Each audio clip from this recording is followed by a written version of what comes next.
For answers, the Oracle Master, peering into the swirling depths of his mystical pool, revealed the dark prophecy that had haunted Kosoli's life. "You are destined to kill your father and marry your mother," he intoned solemnly.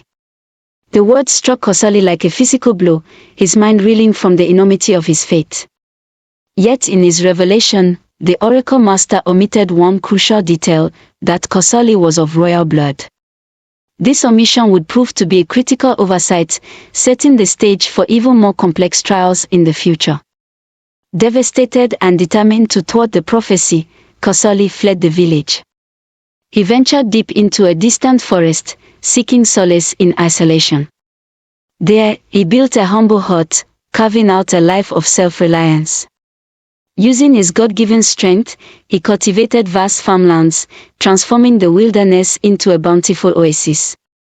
The forest, unclaimed by any, became his sanctuary, and his farm grew to a size that could sustain an entire village for years.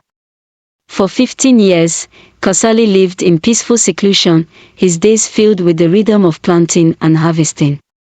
The lands he tended flourished under his care, a testament to his resilience and power. To pass the time and keep his mind sharp, Kosoli took up hunting as a hobby, stalking the forest game with the skill and precision of a born predator. Back in the village of Badin, a dark shadow had fallen over the land. The mysterious beings and benign spirits that once resided in the forest had cast a curse upon the village as retribution for the destruction wrought upon their home more than 20 years ago. This curse manifested as a relentless famine, with crops withering in the fields and seeds refusing to sprout. The once fertile land had turned barren, and the villagers were haunted by the specter of starvation. The villagers, their faces etched with worry and hunger, had tried every conceivable solution to lift the curse. They offered prayers, sacrifices, and even sought the counsel of distant oracles, but all efforts were in vain. The famine tightened its grip, and the village's food stores dwindled to a mere whisper of what they once were. Even the palace, which had always been a beacon of abundance, was now on the brink of running out of provisions. King Emma, the weight of his past sins pressing heavily upon his shoulders, knew that quick and decisive action was needed. The cries of his people, the sight of empty fields, and the relentless gnawing of his own guilt drove him to seek a solution, no matter the cost.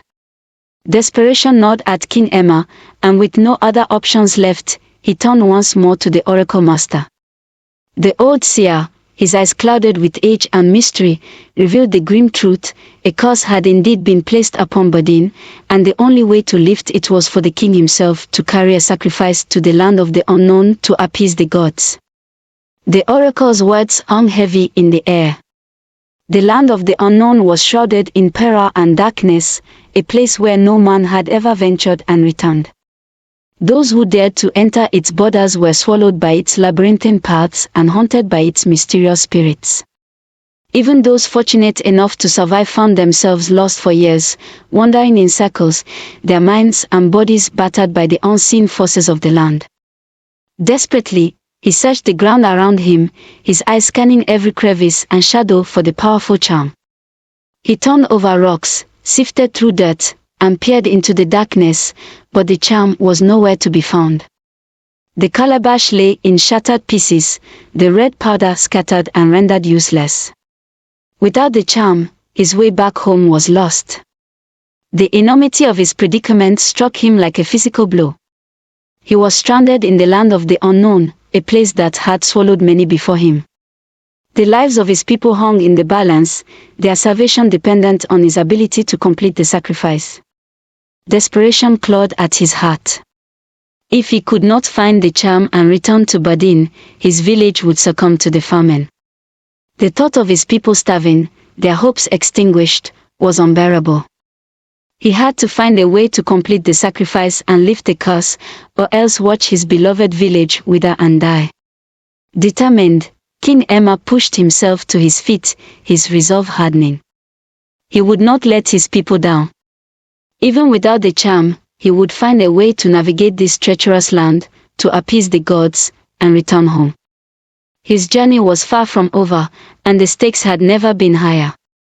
As a king fortified with ancient magic and wisdom, King Emma summoned his remaining strength and began to chant incantations, calling upon the powers that had been bestowed upon him. His words, filled with desperation and determination, resonated through the air, weaving a spell of escape. Suddenly, a blinding light enveloped him, and he felt himself being pulled from the grasp of the land of the unknown. When the light faded, King Emma found himself walking through a dense forest, his surroundings unfamiliar yet welcoming compared to the horrors he had faced. As he walked, he noticed vast stretches of fresh farmlands, their greenery vibrant and thriving. He realized that he had not returned to his village of Badin but had stumbled upon another village or perhaps a well-tended forest.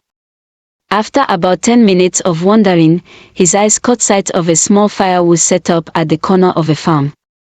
Atop the fire, fresh meat was being roasted, its aroma tantalizing his senses.